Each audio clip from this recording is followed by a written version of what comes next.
रूपाय करुणाकराय धूम्रवर्ण एकदंत गणनायकाय।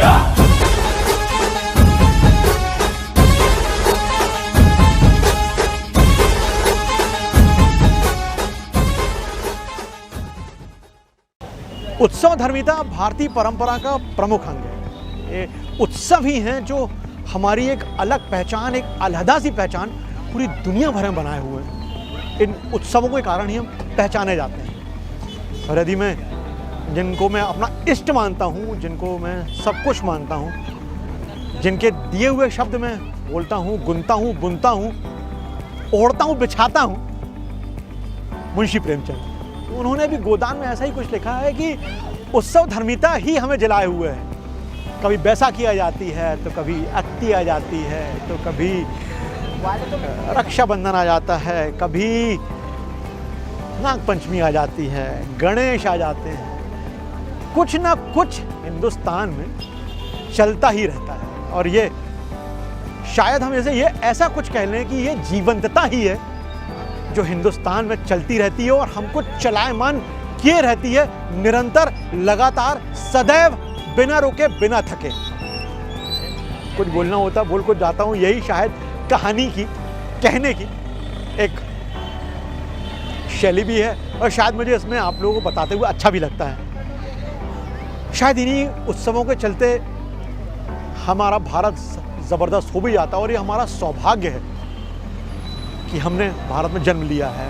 ढेर सारी कमियां ही सही, ढेर सारी चीज़ें ही सही, हम डेवलपिंग कंट्री ही सही, हम पर लाख बुरे होने का लांछन ही सही, लेकिन ये उत्सव धर्मिता जैसी भारत में है, मुझे नहीं लगता है कि दुनिया में कहीं मनाई जाती है। और इसकी बहुत सटीक वजह भी है। हम पूरी दुनिया में कमोबेश चंद्र अभी चाहता हूँ सूर्य पर गणनाएं की जाती हैं, सूर्य आधारित कैलेंडर। लेकिन भारत का जो कैलेंडर है, भारत का जो विज्ञान है, वो चंद्र आधारित है। और ये चंद्र आधारित होना ही, हम तारीख बेस्ड नहीं होते, हम तिथि बेस्ड हो जाते हैं। हमारी पूरी गणनाएं तिथियों पर हैं, हम तिथि मानते हैं। और हम तिथि मानते हैं तो हमारा पूरा सिस्टम, पूरा कल्चर ही अलग हो जाता है। हर तिथि अपने आप में कुछ ना कुछ कहती है, कुछ ना कुछ बताती है, कुछ ना कुछ मनाने के लिए प्रेरित करती है हमेशा। नमस्कार दोस्तों, मैं अतुल हूँ। आज शनिवार है और हर शनिवार की तरह इस बार भी आपको कहानी सुनाने का वादा है और आपके सामने फिर से मौजूद हुई कहानी लेकर। हालांकि इतने लब्बो लुआब के बाद ये बताना बहुत कठिन नहीं है मेरे लिए और ये समझना भी बहुत मुश्किल नहीं है कि मैं कहानी किनकी सुना रहा हूँ। बिल्कुल ठीक समझे आप, मैं उन्हीं के बगल में खड़ा भी हूँ। वो कोई और नहीं जिनकी कहानी सुनाने वाला हूँ, वो हैं गौरीपुत्र गणेश, प्रथम पूज्यते गणेश। गणेश उत्सव की शुरुआत हो चुकी है देश में धूमधाम से, ज़बरदस्त। मतलब त्योहार आते हैं तो न जाने क्या लेकर आते हैं, वो कौन सी एनर्जी लेकर आते हैं। कल रात तक थके हुए थे, लेकिन आज न जाने ऐसा क्या हो जाता है त्योहार की शुरुआत में कि ऊर्जा का गुबार सा फूट पड़ता है। और यही शायद ये दुनिया में कहीं और नहीं होता, ये सिर्फ और सिर्फ भारत में ही होता है। वो गाने की लाइन है, it happens only in India. बिल्कुल सही है, सिर्फ और सिर्फ ये भारत में ही होता है। और खासियत ये है हमारे देश की कि घरों में कुछ ना कुछ मनता ही रहता है रोज। आज तिथियों की बात पढ़ने करी थी तो आज प्रदोष है, कल चतुर्थी है, पंचमी है, अष्टमी है, न जाने क्या क्या हम मनाते ही रहते हैं। और ये एक ऐसा कल्चर है जिससे कोई भी विलग नहीं है। कभी कभी मुझे यूँ लगता है कि ऐसा कहा जाता है कि कम्युनिस्ट यानी साम्यवादी लोग जो कम्युनिस्ट विचारधारा को मानते हैं वो ईश्वर को नहीं मानते। लेकिन बस मेरा इतना ही सोचना है, मेरा इतना ही मानना है, मेरा इतना ही कहना है कि भारत जैसे देश में कम्युनिस्ट जैसी परंपरा कैसे रह सकती है। हाँ, आप,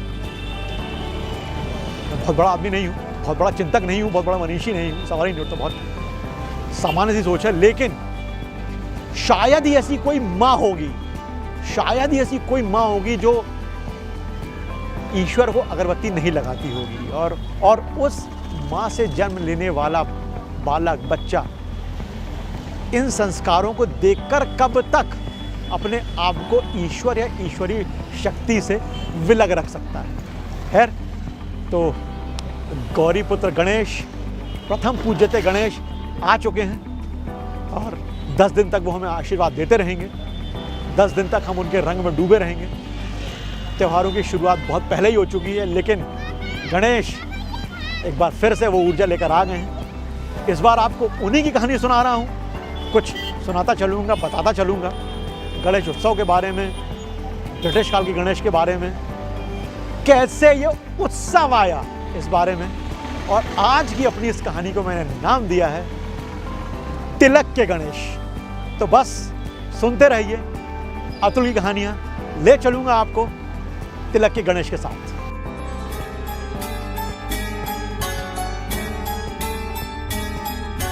लंबोदराय विघ्नेश्वराय गौरीसुताय करुणाकराय धूम्रवर्ण एकदंत गणनायकाय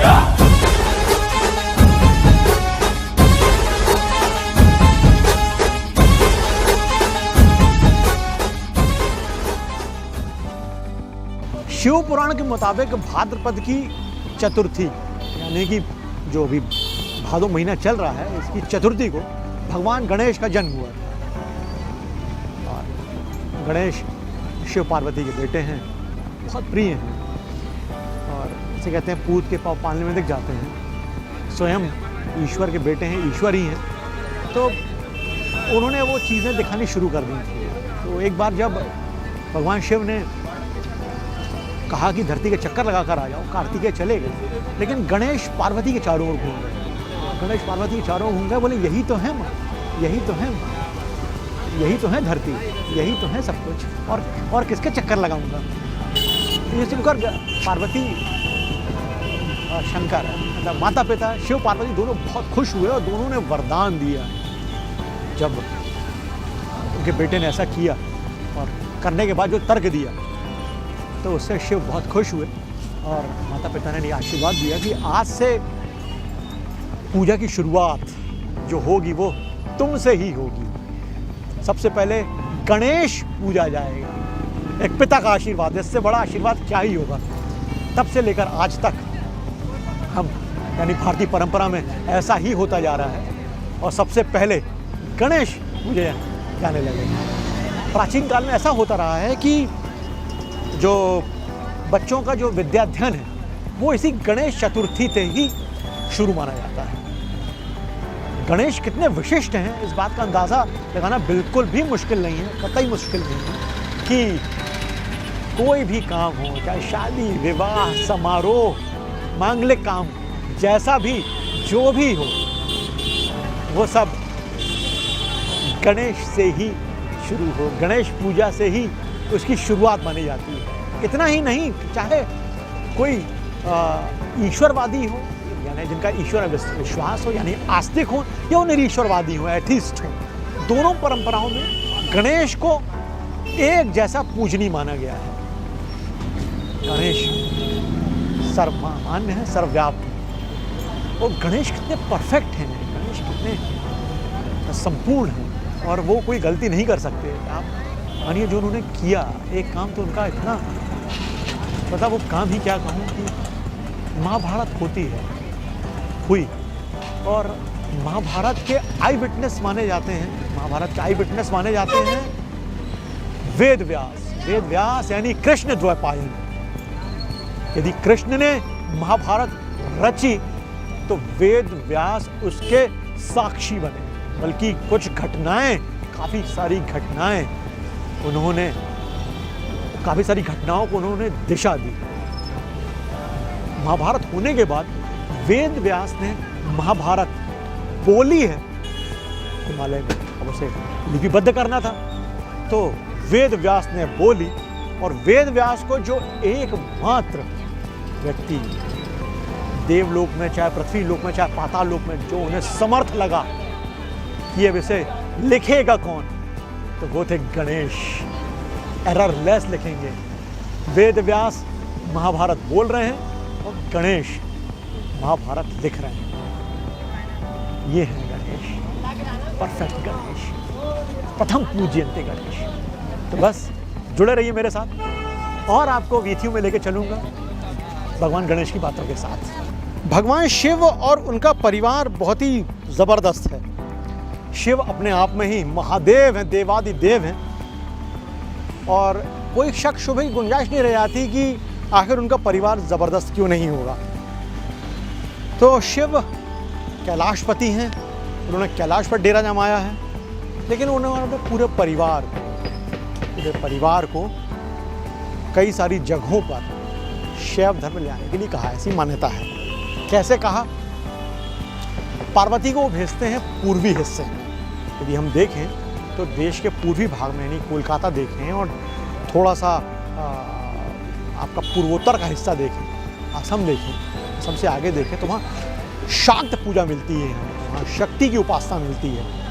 शक्ति गई भी, शक्ति का बहुत बड़ा पीठ भी है, तो जानते ही हैं उसे।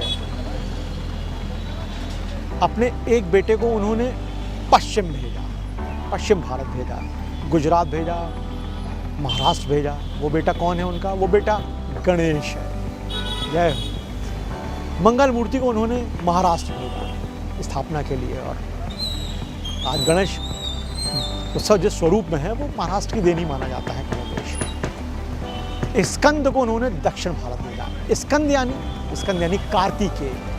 कार्तिकेय दक्षिण भारत जाते हैं और शैव धर्म की स्थापना करते हैं। स्कंद को यानी कि कार्तिकेय को हम मुरुगन भी कहते हैं, सुब्रमण्यम भी कहते हैं, और दक्षिण भारत में उनसे बड़ा कोई भगवान ही नहीं है। और ऐसा कहते हैं कि भारत के उस पार यानी यूरोप में कुछ देश हैं, एक हिस्सा है, उसे आप स्कैंडिनेविया कहते हैं। स्कैंडिनेवियाई कंट्रीज़, स्कैंडिनेवियाई कंट्रीज़ में आते हैं आपके नॉर्वे, स्वीडन, फिनलैंड, आइसलैंड। एक बहुत खास बात होती है इन देशों की कि यहाँ पर जो समुद्र तट होते हैं वो कटे फटे होते हैं, बहुत अलग तरह के होते हैं स्कैंडिनेवियाई कंट्रीज़ में, और उन तटों को फियोर्ड्स कहते हैं। थोड़ा सा बचपन की याददाश्त है, कभी कभी जोर मारती है।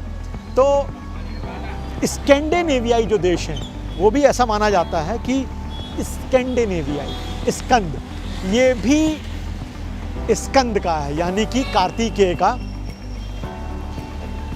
उपनिवेश रहा होगा, ऐसी मान्यता है। तो एक संपूर्णता बात करें तो शिव का साम्राज्य न जाने कहाँ तक है भारत के अलावा।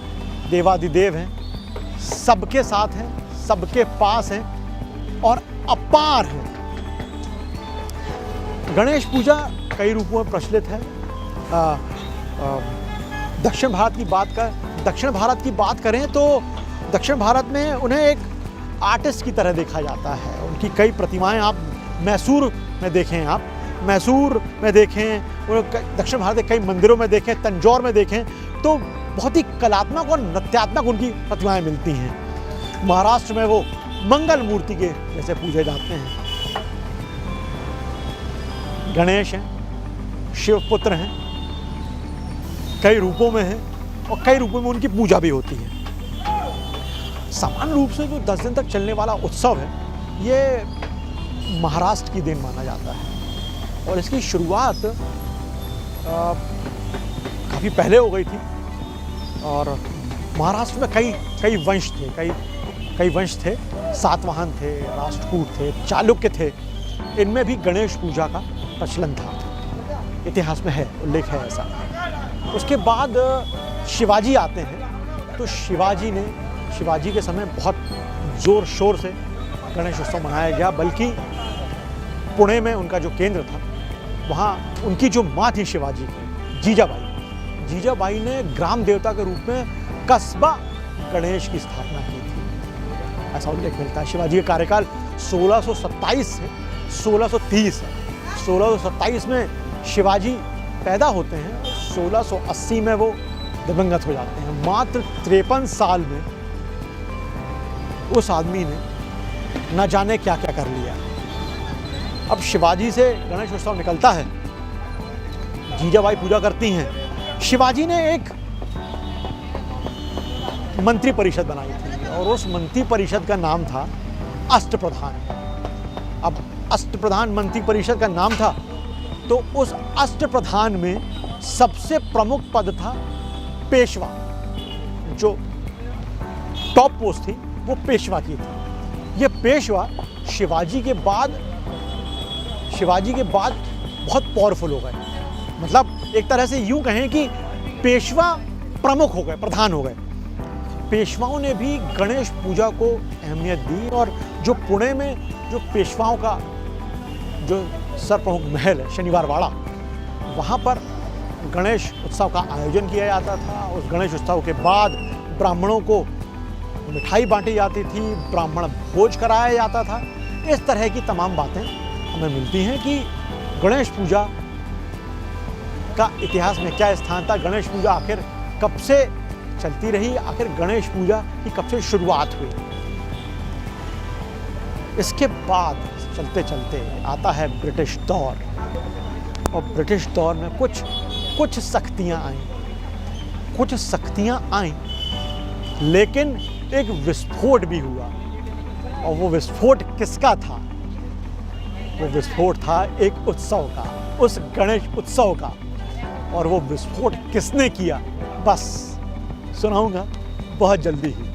सुनते रहिए अतुल की कहानी।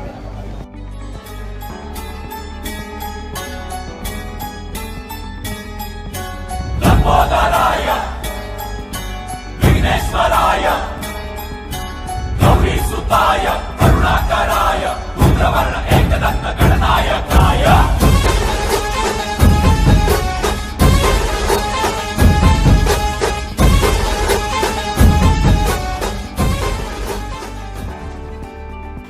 ब्रिटिश दौर में बहुत ज़बरदस्त चीज़ हुई। अब ब्रिटिश थे, उनके नियम कायदे थे, उनको देश चलाना था, उन्होंने कई सारी पाबंदियां लगाई थी क्योंकि उन्हें अपने हिसाब से चीज़ें करानी थी। उस दौर में लोग घरों में ही चीज़ें अपने त्यौहार मनाया करते थे, सार्वजनिक रूप से कुछ भी मनाने की छूट थी नहीं, लोगों को बहुत बंदिशों में रहना पड़ता था। ये मैं बात कर रहा हूँ 19वीं शताब्दी की। अंग्रेज आ चुके हैं, अपनी जड़ें जमा चुके हैं, सारी चीज़ें हो चुकी हैं। तभी एक महान दिग्गज नेता है, उनका नाम था बाल गंगाधर तिलक। जी हाँ, वही तिलक जिन्होंने स्वराज मेरा जन्मसिद्ध अधिकार और इसे मैं लेकर ही रहूंगा, इसका उद्घोष किया। और इतने प्रबलता से उद्घोष किया कि उनके जाने के बाद, उनके रहते तो गजब ही था, उनके जाने के बाद शायद ये चीज़ नसों में समा गई। 1920 में तिलक दुनिया से चले गए, लेकिन वो जो वाणी देकर गए वो कमाल ही थी, आग लगा दी उसने। तो तिलक ने सोचा कि लोग घर में उत्सव मनाएं, ये सही नहीं है। और एक बात और तिलक ने सोची कि यदि लोग बाहर निकलेंगे तो निकलेंगे कैसे, यदि उत्सव बाहर मनेगा तो मनेगा कैसे, और देश भी आजाद कराना है। तो तिलक ने गणेश उत्सव को आजादी से जोड़ दिया, बल्कि यूं कहें कि आजादी लाने की चीज को, आजादी के काम को, आजादी के उस मोटिव को तिलक गणेश उत्सव से जोड़ देते हैं। और तिलक 1893 में गणेश उत्सव की शुरुआत करते हैं पुणे से। कमाल ही कि हम इकट्ठे नहीं हो रहे हैं भाई, आपका नियम है कि आप इकट्ठे नहीं हो सकते, तो नहीं, हम तो कुछ भी नहीं, हम तो त्योहार मना रहे हैं। लेकिन वो त्योहार मनाने की आड़ में वो दरअसल लोगों को एकजुट कर रहे हैं, इकट्ठा कर रहे हैं, जुटा रहे हैं, उनमें राष्ट्रीयता की भावना डाल रहे हैं और देश की आजादी की ओर उन्मुख कर रहे हैं। तो तिलक ने 1893 में गणेश उत्सव की शुरुआत की और तब से लेकर आज तक ये भारत के जनमानस की नसों में ये जो जुनून है ये बह रहा है। और सिर्फ तिलक ने, आप यूं कह लें कि सिर्फ एक गणेश उत्सव की शुरुआत नहीं की, जैसा कि मैं आपको बता भी रहा हूं, तिलक ने इसको राष्ट्रीय आजादी के आंदोलन से सिर्फ नहीं जोड़ा, सिर्फ कर्मकांड तक सीमित नहीं रखा, उन्होंने इसको और व्यापक रूप दे दिया। व्यापक रूप कैसे देते हैं वो? व्यापक रूप देते हैं कि आपका जो पूरा मेंटल स्टेचर है, पूरी जो मानसिकता है, वो उसे चेंज कर रहे हैं। वो लोगों को इकट्ठा कर रहे हैं, यानी सारे लोग एक साथ आ जाएं, यानी कि सारे लोग, सारी कौमें एक साथ आ जाएं, यानी कि वो छुआछूत हटा रहे हैं। वो इसके माध्यम से ज्ञान का प्रसार कर रहे हैं कि हमको एकजुट रहना है, तभी हम कुछ कर पाएंगे। वो शिक्षा दे रहे हैं इसके माध्यम से। तो तिलक ने सिर्फ गणेशोत्सव के माध्यम से ये नहीं किया, वो इसे बहुत दूर तक ले गए और इसके बहुत दूरगामी प्रभाव हुए भी। और आज जो गणेशोत्सव का स्वरूप है बहुत विराट हो चुका है, लेकिन वो बीज बहुत महत्वपूर्ण होता है कि जिसके आधार पर ये सब शुरू किया गया, जिसके लिए ये शुरू किया गया, और वो सिर्फ मकसद था देश की आज़ादी। बहुत बड़ा मकसद कि हम इसके लिए साथ आए। तिलक ये कर गुजरे बखूबी, ऐसे ही थे तिलक। कभी हम लोग ने जब पढ़ते थे, तैयारी करते थे, तो तिलक ने दो चीज़ें शुरू करी। शुरू तो बहुत कुछ किया था उन्होंने, लेकिन तिलक के नाम दो चीज़ें थी, ये बोले गणेश उत्सव और शिवाजी उत्सव। तो यार इनको याद कैसे रखें? तो बोले यार गणेश पहले हुआ भी ऐसा ही कि पहले गणेश उत्सव हुआ 1893 में और 1895 में शिवाजी उत्सव। तो बोले यार गणेश पहले, क्योंकि गणेश तो प्रथम पूज्य है ना, तो ऐसे एक फॉर्मूला भी तैयार कर लिया। तो ये हुआ करती थी चीज़ें। सुनते रहिए, कुछ और भी बातें बताऊंगा और कुछ और भी गणेश उत्सव की कुछ बेहतरीन चीज़ें आपको बताऊंगा। सुनते रहिए।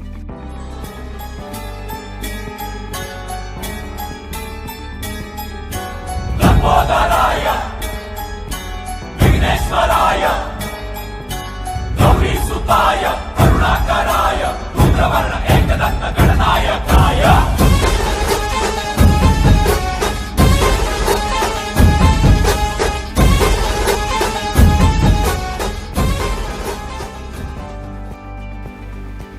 तिलक का गणेशोत्सव भारत को आज़ादी दिलाने में या अंग्रेज़ों की नींव हिलाने में बहुत कारगर साबित हुआ। तिलक के अलावा कई अन्य क्रांतिकारियों, वीर सावरकर ने, जैसे अन्य क्रांतिकारियों ने भी इसमें आंदोलन में महती भूमिका निभाई गणेशोत्सव से जुड़कर। और महाराष्ट्र के कई शहरों, नागपुर, वर्धा, अमरावती में आज़ादी की लड़ाई का आंदोलन गणेशोत्सव के साथ जुड़कर एक नए आयाम तक पहुंचा।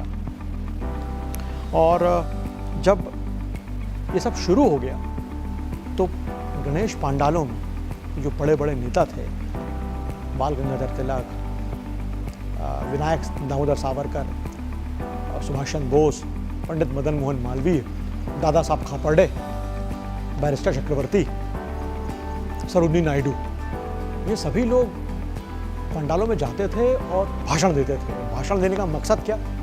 भाई आप सोच देखिए कितनी ज़बरदस्त है कि है गणेशोत्सव कि हम तो कुछ नहीं, हम तो लोगों से मिलने आए हैं और गणेश पूजा है। लेकिन सिर्फ गणेश पूजा ही नहीं है, सिर्फ गणेश जी के भजन कीर्तन ही नहीं है, लोगों को जागरूक करना है कि उत्तिष्ठ भारत, उठो खड़े हो जाओ अपने देश के लिए, लोगों को जागरूक करना है। और इसमें वो सफल ही होते हैं, सफल होकर ही रहते हैं। थोड़ी देर से सही, 27 साल बाद, तिलक के जाने के 27 साल बाद भारत को जो आज़ादी मिल ही जाती है और उसका बिगुल उन्होंने बहुत पहले ही फूंक दिया था।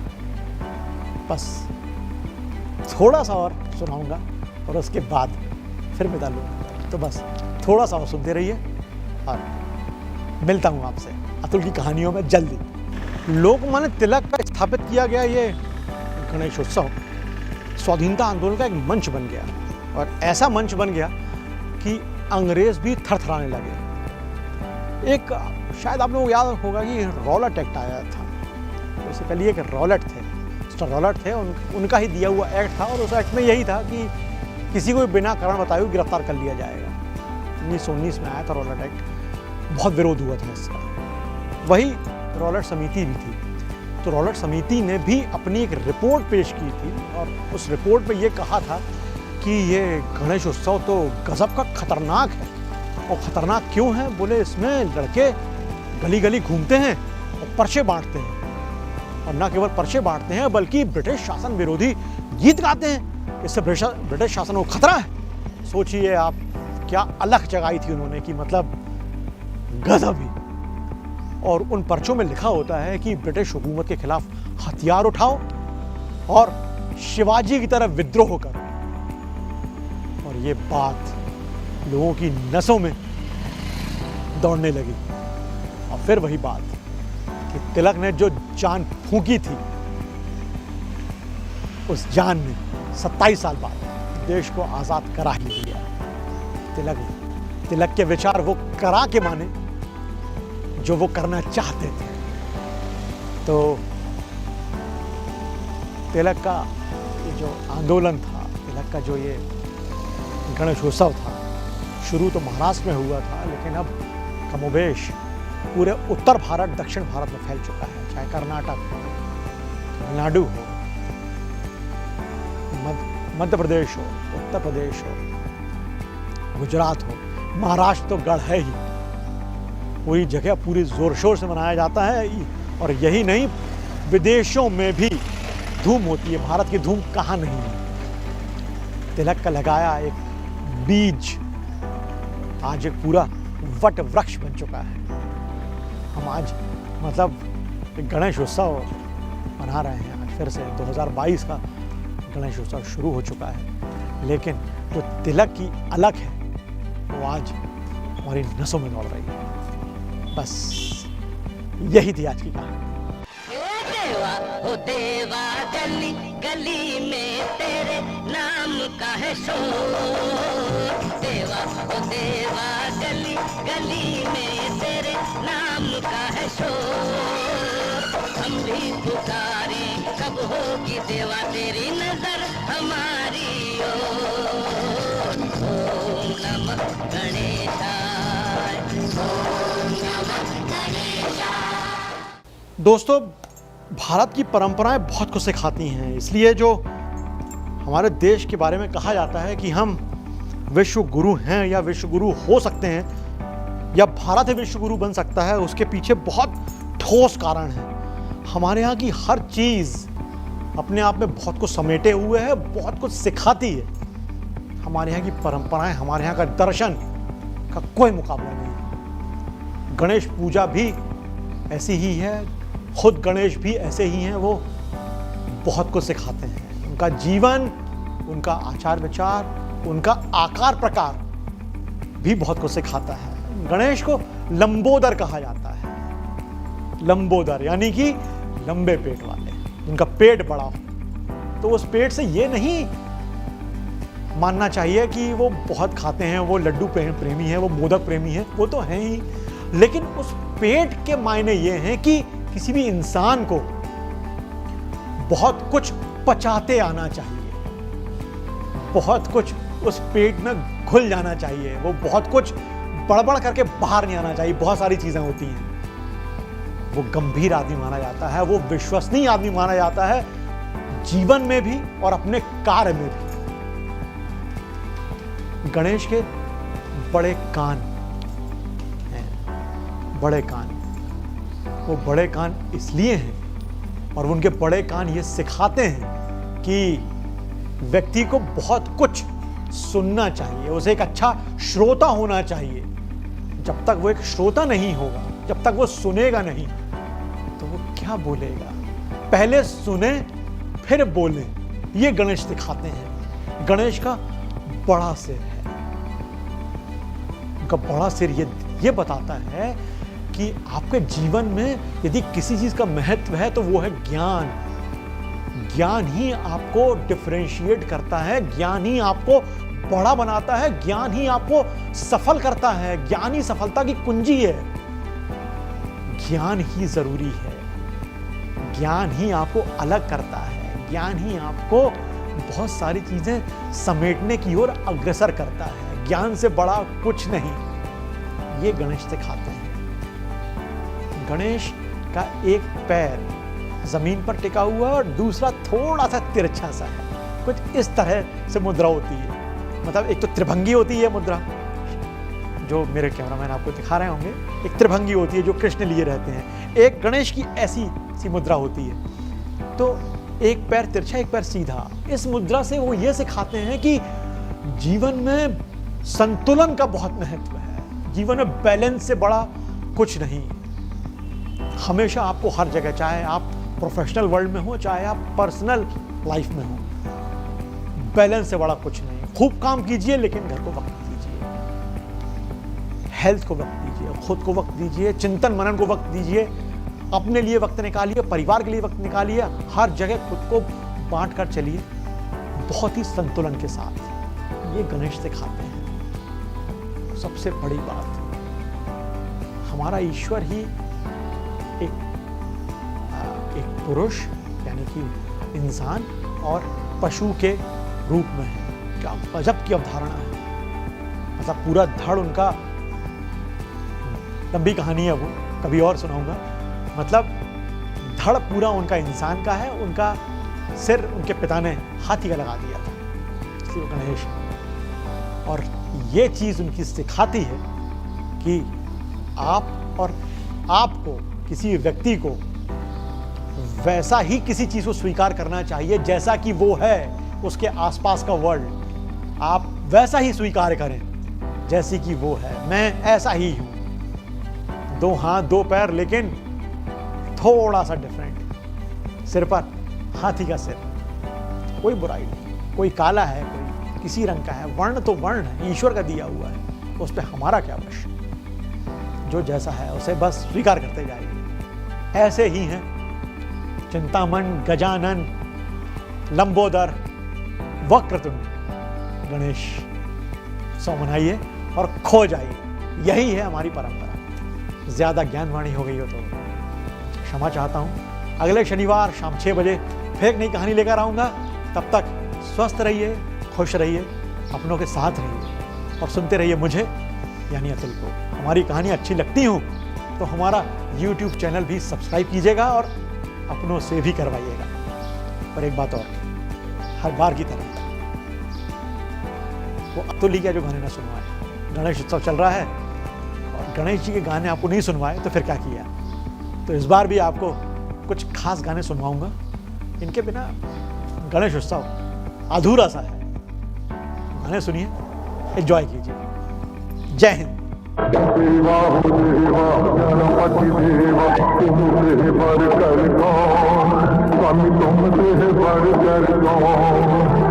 देवा हो देवा गणपति देवा, तुमसे बढ़कर कौन, स्वामी तुमसे बढ़कर कौन। और तुम्हारे भक्त जनों में हमसे बढ़कर कौन, हमसे बढ़कर कौन। मोरया रे बापा मोरया रे, गणपति बाप्पा पुढच्या वर्षी। गणपति अपने गांव चले, कैसे हमको चैन पड़े। गणपति अपने गांव चले, कैसे हमको चैन।